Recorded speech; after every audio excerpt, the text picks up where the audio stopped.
성도 여러분, 밤새 안녕히 주무셨습니까? 복된 새해를 밝았습니다. 또 함께 찬양드리며 하나 예배자로 나가겠습니다. 85장, 예전 찬송도 85장입니다. 구주를 생각만 해도 85장 찬양드립니다.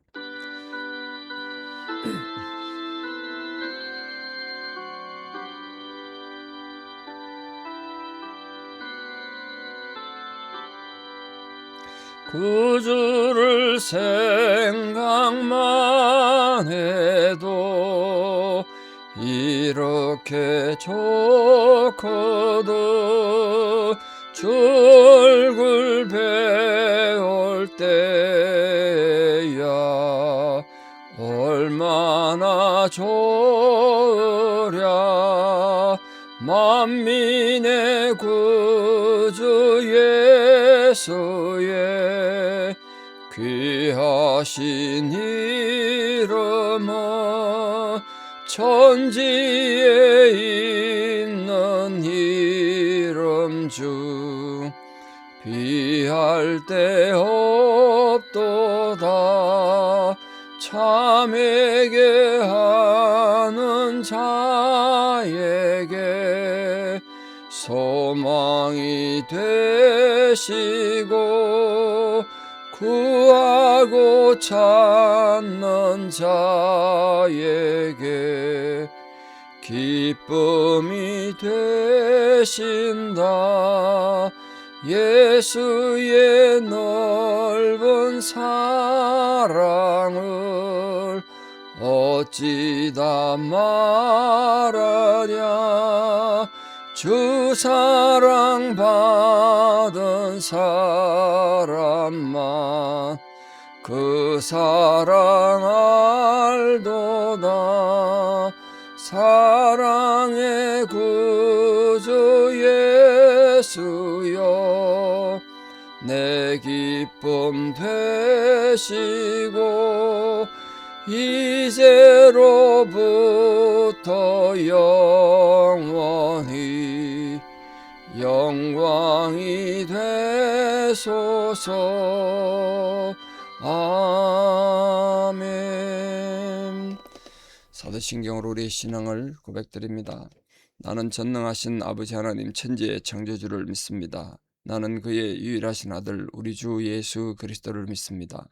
그는 성령으로 잉태되어 동정녀 마리아에게서 나시고 본디오 빌라도에게 고난을 받아 십자가에 못 박혀 죽으시고 장사된 지 사흘 만에 죽은 자 가운데서 다시 살아나셨으며 하늘에 오르시어 전능하신 아버지 하나님 우편에 앉아 계시다가 거기로부터 살아있는 자와 죽은 자를 심판하러 오십니다. 나는 성령을 믿으며 거룩한 공교회와 성도의 교제와 죄를 용서받는 것과 몸의 부활과 영생을 믿습니다. 아멘. 2026년 4월 7일 화요일 새벽 하나님 주신 말씀 요한복음 1장 15절에서 28절입니다. 요한복음 1장 15절에서 28절입니다. 봉독에 올립니다. 요한이 그에 대하여 정언하여 외치르되 내가 전에 말하기를 내 뒤에 오시는 이가 나보다 앞선 것은 나보다 먼저 계심이라 한 것이 이 사람을 가리킴이라 하니라. 우리가 다 그의 충만한 데서 받으니 은혜 위에 은혜로라. 율법은 모세로 말미암아 주어진 것이요 은혜와 진리는 예수 그리스도로 말미암아 온 것이라. 본래 하나님을 본 사람이 없으되 아버지 품속에는 독생하신 하나님이 나타내셨느니라. 유대인들이 예루살렘에서 제사장들과 레위인들을 요한에게 보내어 네가 누구냐 물을 때에 요한의 정언이 이러하니라. 요한이 드러내어 말하고 숨기지 아니하니 드러내어 하는 말이 나는 그리스도가 아니라 한데 또 묻되 그러면 누구냐 네가 엘리야냐 이르되 나는 아니라. 또 묻되 네가 그 선지자냐 대답하되 아니라. 또 말하되 누구냐 우리를 보낸 이들에게 대답하게 하라. 너는 내게 대하여 무엇이라 하느냐 이르되 나는 선지자 이사야의 말과 같이 주의 길을 곧게 하라고 광야에서 외치는 자의 소리로다 하니라. 그들은 바리새인들이 보낸 자라. 또 물어 이르되 네가 만일 그리스도도 아니요 엘리야도 아니요 그 선지자도 아닐진데 어찌하여 세례를 베푸느냐. 요한이 대답하되 나는 물로 세례를 베풀거니와 너희 가운데 너희가 알지 못하는 한 사람이 섰으니 곧 내 뒤에 오시는 그이라. 나는 그의 신발끈을 풀기도 감당하지 못하겠노라 하더라. 이 일은 요한이 세례 베풀던 곳 요단강 건너편 베다니에서 일어난 일이니라. 아멘. 자, 계속돼서 우리 세례 요한에 대해 좀 말씀을 하겠습니다. 오늘 세례 요한은 예수님을 증거하고 예수님의 사역을 위해서 준비 단계, 앞에 길을 정리하러 온 사람, 이렇게 지금 설명이 되어 있습니다. 근데 굉장히 정말 겸손하고 본받아야 할 부분이 많은 분이죠. 근데 오늘 보십시오. 어, 예수님에 대해서 어떻게 증언하고 있느냐. 우리보다 앞선 분이다. 그 전제하신 예수님을 그렇게 지금 설명한 거죠. 그 요한은 뭐 하나님 말씀에 대해서 묵상도 많이 한 사람이기 때문에 하나님의 의도를 알았기 때문에 가능한 게 아닌가, 그렇게 생각합니다. 우리가 주님의 그 충만한데, 성령이 충만함, 그곳에서 은혜를 받으니까 은혜다. 그래서 누구도 하나님을 직접 본 사람이 없는데 이 독생하신 그분 예수님이 하나님을 나타내셨다. 여러분 지금도 마찬가지인데 하나님을 만나고 싶고 하나님을 알고 싶습니까? 엉뚱한 데 가서 자꾸 이런 피해자가 되지 말고 성경을 보십시오. 특히 사복음서에 나타난 그 예수의 모습, 그게 하나님입니다. 인간을 향한 하나님. 그러면서 특히 율법에 모세가 전해진 율법과 예수 그리스도의 관계를 지금 17절에 말하고 있는데, 율법은 모세를 말미암아 주어졌지만 은혜와 진리는 예수 그리스도를 말미암아 주어진다, 이렇게 말했습니다. 뭐 모세는 여러 가지 면에서 예수 그리스도의 모형이 아닌가 생각합니다. 그래서 하나님께서 모세를 통해서 율법을 주신 것은 신약 시대 와서 예수 그리스도를 말미암아 똑같은 방법으로 은혜와 진리를 우리에게 주셨다. 그 원리를 지금 세례 요한이 말하고 있습니다. 다시 말해서 모세를 통해서 인간들에게 주어진 율법은 하나님이 어떤 분인가 인간이 모르니까 하나님 이런 분이라고 알라고 하나님의 의의 기준을 주신 것이 율법입니다. 근데 그리스도를 말미암은 구원의 은혜와 진리는 하나님을 알아도 인간들이 못 지키더라는 거죠. 하나님의 의가 뭔지 알면서도 못 지키더라. 그래서 범죄한 인간이 율법은 지킬 수 없더라, 이걸 깨달았다. 그래서 이제 그 인간의 자기 죄에 대한 한계, 인격의 한계, 이걸 깨달은 인간들에게 베풀어 주신 하나님의 사랑, 이게 오늘 이 세례요한이 말하는 주님이 주신 은혜와 진리 내용입니다. 이 같은 진리에 대해서 사도 바울도 율법이 가입한 것은 범죄를 더하게 하려 함이라. 그러나 죄가 더한 곳에 은혜가 더욱 넘쳤다. 우리가 죄를 많이 짓고 거기서 주님이 주신 은혜와 진리를 깨달으면 더 큰 은혜 받는다, 이런 뜻으로 지금 말하는 거죠. 앞으로 배우겠습니다만, 지금 모세 율법 아래 놓여 있던 이 구약 사람들은 율법에 대한 순종 여부로 축복이냐 저주냐 받을 수밖에 없었죠. 그때는 뭐 예수님의 은혜 이런 게 없었으니까. 그리고 지금 신약 시대 이후 지금까지 그리스도를 통한 하나님 은혜 안에 사는 자들은 누구든지 그 은혜를 받아들이기만 하면 내가 율법을 지켰냐 안 지켰냐 아무 관계없이 우리 내세의 축복과 또 현재도 하나님 자녀로 살아가는 복을 누린다. 이게 세례 요한이 말해준 예수님에 대한 정체성입니다. 이걸 깨달았다는 건 대단한 거 아닙니까? 자, 19절 이하에 보면 이 바리새인들이 보낸 이 제사장들과 레위인들이 요한에게 왔다는 거예요. 그 바리새인이 그들보다 높다는 뜻 아닙니까? 그러니까 바리새인이 얼마나 대단하길래 제사장들을 내보내고 레위인들을 보내느냐? 이 바리새인은 도대체 어디서 왔느냐? 뭐 다 많이 아시겠습니다만 간단하게 좀 정리할 필요가 있습니다. 앞으로 바리새인과 예수님과 갈등이 계속될 텐데 왜 바리새인이 성경에 등장했는가? 구약 성경에는 바리새인이란 말이 없잖아요. 근데 신약 오니까 갑자기 바리새인이 중요하게 등장합니다. 고로 바리새인은 언제 생겼다는 뜻일까요? 그 구약과 신약 그 사이에 성경에서 그 중간 시대라 그러는데, 페르시아에 포로로 잡혀갔다가 돌아와서 그 이후에 그 한 300년 기간 중간 시대를 합니다. 세계적으로 역사적으로 굉장히 중요한 일들이 많이 등장하고 특히 그 알렉산더 대왕으로 통한 헬레니즘이 전 세계에 영향을 주던 시기가 곧 중간 시대인데, 그때 바리새인이 생겼어요. 그전에 없었습니다. 그럼 바리새인이 왜 생겼느냐? 이 헬레니즘 문화가 너무 거세게 밀어닥치니까 이 팔레스타인 지역에도 헬레니즘이 맞단 말이에요. 철학과 모든 경제와 사상이 모든 사람들이 헬레니즘 물들어가니까 우리는 헬레니즘이 중요한 게 아니다. 우리는 여호와 하나님을 섬기는 자들이다. 처음에는 좋은 의도로 바리새 운동이 시작됐습니다. 분리한다는 거예요. 헬레니즘으로부터 우리를 지키자. 헬레니즘으로부터 분리된 자 이런 뜻입니다. 처음에 시작이 그렇게 됐다는 거예요. 처음엔 의도는 좋았습니다. 자기들은 우리는 하나님 앞에 순종하고 하나님의 법을 지키고 하나님 정결의식 행해야 우리가 진리를 거하고 구원을 받는 거지 헬레니즘에 의해서 구원받는 거 아니다. 그렇게 해서 자기들도 자기 스스로가 헬레니즘 문화를 배격하고 말씀대로 살려고 노력하고 그러니까 일반 사람들이 보기 어떻겠습니까? 자기들은 그렇게 살지 못하는데 헬레니즘 영향을 받아가지고 뭐 적당히 타락도 하고 적당히 죄도 짓고 이렇게 사는데 그렇게 끔찍하게 도덕적 윤리적으로 분리해서 사는 사람도 보니까 존경스럽겠죠. 그 사람들의 존경을 받았어요. 그 사람들이 이제 바리새인들이란 말이에요. 민중들의 지지를 받다 보니까 이제 목소리가 커진 겁니다. 그래서 방금 보다시피 제사장까지도 마음대로 움직일 수 있고 레위인들도 지시할 수 있는 그런 정도의 위치가 되어버린 거예요. 그래서 바리새인들이 요구하면 국가의 정책도 바꿔야 되고 이제 권력을 가지게 되면 언제나 권력을 가지면 타락하게 되죠. 이 사람들이 이제 바리새인들이 힘이 생기고 권력을 가지다 보니까 이제 타락하기 시작한 겁니다. 그래서 자기들이 하나님에 대한 신앙도 이제 외식으로 흘러가고 중심은 사라지고 정신은 사라지고 그런 것들이 점점점 골마 터져가지고 예수님께서 이 땅에 오셔서 공생의 사회가 시작하실 무렵에는 바리새인들의 이 타락이 굉장히 심했다는 거예요.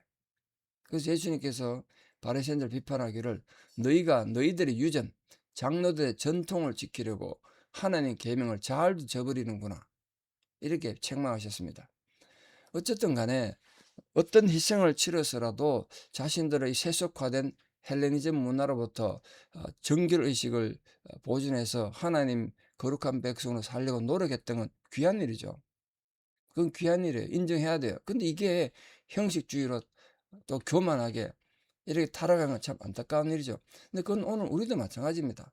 우리가 신앙생활 잘 하려다 보니까 그냥 그게 겸손하게 있으면 좋은데 자꾸 자기만 거룩하고 다른 사람들은 안 거룩하고 자기만 하나님 뜻을 행하고 다른 사람들은 세속화됐다 이런 식으로 생각하다 보니까 성도들이 교만해지는 겁니다. 그런 부분에 참 조심하셔야 된다. 근데 요한에게 말합니다. 네가 도대체 누구냐? 엘리야냐? 아니라는 거예요. 그럼 네가 또 선지자냐? 그것도 아니라.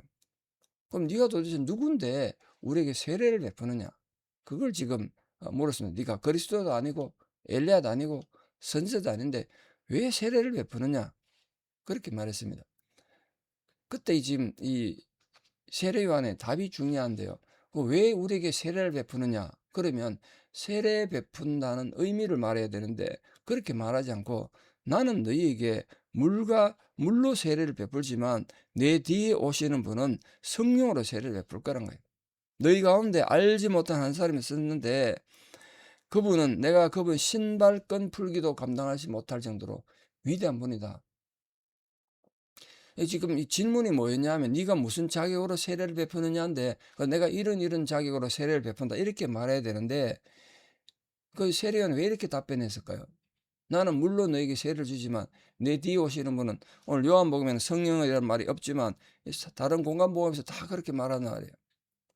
그분은 성령으로 세례를 주실 거야. 그렇게 말한 의도가 뭐냐면 이 바리새인들이 보낸 사람들 질문이 잘못됐다는 거예요. 우리가 왜 세례를 받아야 합니까? 세례의 의미가 뭡니까? 세례를 통해서 어떻게 됩니까? 이런 걸 물어야 되는데 세례관이 세례 베푸는 건 자격만 갖고 논쟁하고 있으니까 너희들이 참 한심하다 그런 뜻으로 거긴 답변 안 하고 내 뒤에 오시는 분은 위대한 분이시다.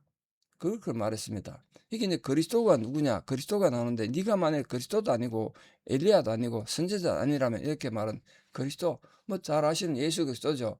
헬라어로 크리스토스입니다. 기름 부음 받은 자 뜻이고 잘 아시다시피 히브리어로 메시아란 뜻입니다. 자, 그리스도라는 건 구약 성경에서 이미 예언됐던 구세주를 가르치는 호칭입니다. 그 이스라엘 백성들은 영적으로 하나님의 자녀가 되고 모든 사람들을 죄악으로부터 해방시켜서 참된 자유를 주고 영생 얻도록 하기 위해서 하나님으로부터 보냄받은 자 이렇게 생각하고 믿었단 말이에요. 유대인들은 다 알겠죠. 근데 요한복음은 이 히브리적 관습을 잘 모르는 이방인들을 위해 썼습니다. 그 히브리적 관습을 잘 모르는 이런 이방인들에게 그리스도는 아주 낯선 호칭이에요.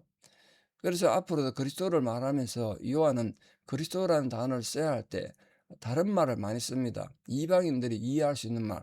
그래서 로고스란 말씀, 우린 말씀으로 번역했습니다만 이미 보셨잖아요. 로고스, 이게 이제 그리스도를 말하는 거고, 그 외에도 주라는 말, 원래 황제를 지칭하는 주, 그분이 주님이 그리스도가 주다, 인자다, 말 그대로 사람의 아들 뜻입니다. 또 하나님의 아들, 이런 호칭으로 메시아 그리스도를 대신하고 있습니다. 근데 당시 유대인들은 이 그리스도 메시아를 신앙적이고 하나님 앞에 회개하는 그런 개념으로 받아들이지 않고 정치적 개념으로 연결시켜서 로마 민족의 압제로부터 자기들 민족을 해방시켜 주실 분, 이렇게 믿은 거죠. 그게 이제 문제가 잘못된 거야. 유대인들의 잘못된 점은 거기 시작됐어요. 왜냐하면 예수님께서 나중에 가면 이 지난주 우리 고난주간에 이미 말씀드렸습니다만 빌라도 앞에서 예수님이 재판받을 때 내 나라는 이 세상에 속한 것이 아니다, 이렇게 말씀하시잖아요. 그 말은 뭐냐? 나는 이 땅에서 혁명을 일으켜서 로마로부터 나라를 독립시킨 이런 것 때문에 온 거 아니다, 이렇게 말씀하신 거예요. 내 나라가 이 세상에 속한 게 아니란 말이에요. 유대인들은 그걸 몰랐기 때문에 그 부분에서 자기들하고 생각이 다르니까 예수님을 배척하고 십자가 못 박은 거 아니겠습니까? 자, 이 바리새인들이 보낸 사람들이 도대체 그럼 네가 무슨 자격으로 누군데 이렇게 세례를 베푸느냐, 이렇게 말했더니 지금 선지자 이사야 말을 인용하고 있습니다. 그 이사야 40장 3절에 나오는 말씀인데 그게 이렇게 되어 있습니다. 외치는 자의 소리여 가로되 너희는 광야에서 여호와의 길을 예비하라, 사막에서 우리 하나님의 대로를 평탄케 하라. 자, 그렇게 말하면서 이 세례요한은 유대 광야에서 거주하면서 낙타 털옷 입고 메뚜기 석청 먹으면서 정말 금욕 생활하면서 왕 대신 메시아 주님의 길을 준비했던 사람 아니겠습니까? 근데 이 세례요한이 이사야만이 예언한 것이 아니라 말라기도 세례요한에서 예언을 했습니다. 비슷한 내용인데 말라기 3장 1절 이런 말씀이 있습니다. 만군의 여호와가 이르노라, 보라 내가 내 사자를 보내니 그가 내 앞에서 길을 예비할 것이다. 보라 여호와의 크고 두려운 날이 이르기 전에 내가 선지자 엘리야를 너에게 보낼 것이다. 말라기 4장에 나오는 말인데 그렇게 예수님 앞서서 메시아 앞서서 세례요한이 등장할 것을 이미 여러 군데서 예언했단 말이에요. 나는 그런 존재다. 지금 요한이 그걸 말하고 있습니다. 네 무슨 자격으로 그렇게 말하냐? 그러니까 이 선지자 이사야 말을 왜 인용했습니까? 그 말은 하나님이 내 삶을 미리 인정하고 예언했다는 거야. 그건 너 왜 모르냐, 이런 뜻이죠. 여기 지금 바리새인들 보낸 사람들에게 너희들은 성경을 알고 특히 그 서기관은 레위인들 이런 사람들, 성경을 잘 아는 사람들, 제사장들은 근데 왜 모르냐? 당연히 알아야 되는데 지금 그걸 말합니다. 그러니까 오늘 우리도 정말 성경에 대한 올바른 이해를 가지고 먹든지 마시든지 정말 하나님 영광을 살아가는 그런 존재들이 돼서 오늘 이 본문이 등장하고 우리에게 가르쳐 주고자 하는, 강조하는 이 세례요한의 충성심, 그걸 우리 가슴에 잘 새기고 우리도 이 세상에 지난주일 말씀처럼 복음을 전하는 자로 정말 기억하고 확인하고 그 복음을 전하는 하나님의 거룩한 백성들, 주님 제자가 다 되시기를 진심으로 축원합니다. 기도드리겠습니다.